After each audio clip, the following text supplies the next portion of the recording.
to the Startup Funding Espresso. I'm Hall T. Martin, where we talk about how to raise funding and invest in startups and the time it takes to drink an espresso.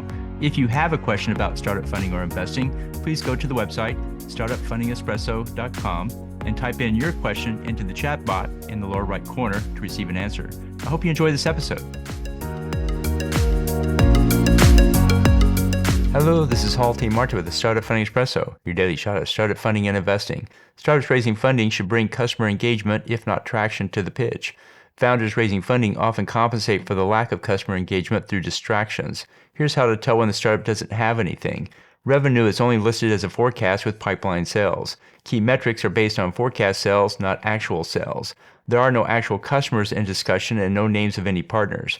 The focus is on technology and how it works. The product is a high-level vision of what will be, but nothing is under development. The team has a handful of potentials, but no actual results from their work. The pitch is primarily how big the market is and the size of the opportunity. Discussion focuses on how the competition is failing, but never mentions how the startup is succeeding. The deck shows huge returns to the investor, but there's no actual revenue figures listed. In short, it's all vision and no execution. Look for these signs the startup doesn't have anything before pursuing investment. Thank you for joining us for the Startup Funding Espresso, where we help startups and investors connect for funding. Let's go start listening to today.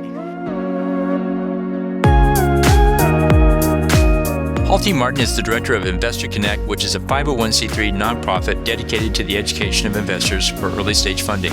All opinions expressed by Hall and podcast guests are solely their own opinions and do not reflect the opinion of Investor Connect. This podcast is for informational purposes only and should not be relied upon as a basis for investment decisions.